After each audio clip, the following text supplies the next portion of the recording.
Aujourd'hui, nous sommes à Paris et nous allons interroger les Français sur la récente décision d'Emmanuel Macron qui est de reconnaître l'État palestinien. Bonjour. Avez-vous entendu parler de la reconnaissance de l'État palestinien par Emmanuel Macron? Oui, j'en ai entendu parler tout récemment et je dois dire que je l'approuve. Très bien, et pourquoi?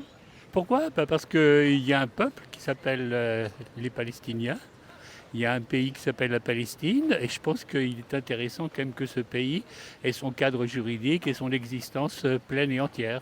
Ouais, j'ai entendu parler, c'est prévu pour septembre, je crois, Macron il avait dit. Oui. J'en ai brièvement entendu parler et je suis totalement pour.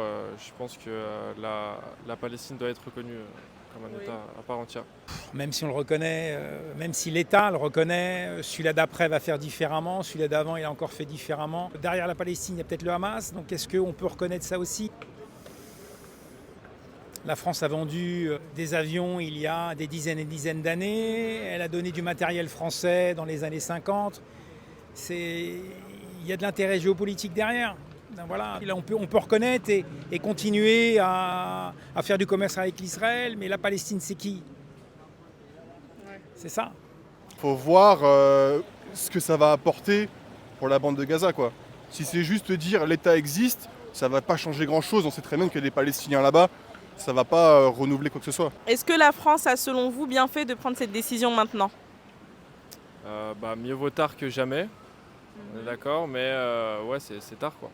C'est tard. Je crois que c'était difficile compte tenu du contexte. Il y avait donc quand même un climat qui était assez difficile. En plus, il y a eu l'histoire de Gaza, l'action du 7 octobre, effectivement, qui était quand même très dramatique et très grave. Donc, ils ne pouvaient pas la prendre plus tôt, je pense pas. C'est le bon moment, mais moi je pense qu'il ne va rien se passer. Ça va juste des déclarations, on va condamner fermement et ça va continuer comme ça pendant encore des années. Pour moi, c'est purement stratégique. On sait que les élections arrivent.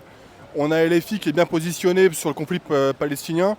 Et concrètement, Macron, il veut juste racoler les voix de chez LFI qui sont pro-Palestine. Et c'est tout ce qu'il cherche. Est-ce que vous pensez que la France elle devrait être plus active dans le conflit israélo-palestinien pour le coup? Plus actif, non. C'est un conflit, c'est pas un conflit entre les deux. C'est pas comme ça qu'il faut aborder la chose, je pense. Ouais. C'est reconnaître l'État palestinien avec les accords de 67. Voilà. C'est compliqué comme question parce que concrètement, oui, il faudrait faire quelque chose. Mais je pense que déployer militairement ou ce qu'il faudrait faire, c'est proposer des sanctions contre Israël plus qu'autre chose. Pas rentrer dans le conflit directement et plutôt essayer d'apaiser les choses sans envenimer tout le conflit. On aimerait tous ouais, qu'ils agissent un petit peu plus en faveur du peuple génocidé, mais ils le font pas parce que c'est du business. Par rapport à Israël, est-ce que vous pensez que ça risque de tendre les relations diplomatiques entre la France et Israël? Ils s'en foutent. Non, ils ont leur. Qui s'en fout? L'Israël s'en fout. Ils ont leur ligne de conduite. Il n'y aura pas eu le 7 octobre, là, les trucs après. Moi, j'ai mon analyse de la situation. Israël s'en fiche de la France. Israël ont déjà commencé à menacer la France vis-à-vis de la reconnaissance de l'État palestinien. Ils ont fait pareil avec l'Espagne. Ça va forcément tendre les relations diplomatiques. Après, il faut voir jusqu'où, dans quelle mesure, et concrètement, voir ce que ça va faire concrètement. Je pense que ça peut fragiliser les relations diplomatiques sur plusieurs points, mais bon, il faut que les criminels soient enfermés. Il faut que ceux qui ont un mandat d'arrêt soient arrêtés, quoi. Donc selon vous, c'est plus stratégique qu'autre chose? Parce que sinon, ils se seraient prononcés avant, par exemple. C'est totalement stratégique, sinon il l'aurait fait depuis des années. Ça fait des années que ça dure, ça va faire depuis quasiment la création d'Israël que c'est le bordel là-bas. Voilà, c'est pas une nouveauté, c'est pas maintenant qu'il faut commencer à vouloir faire bouger les choses.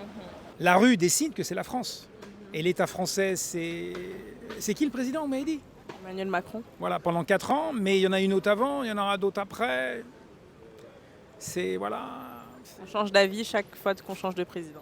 Ouais, et puis les citoyens ont la mémoire courte parce qu'ils doivent acheter du lait. Et le lait avec 10 centimes d'écart, c'est leur préoccupation. Il y en a certains qui ils ont un problème beaucoup plus fondamental que ça. Bien sûr. Voilà.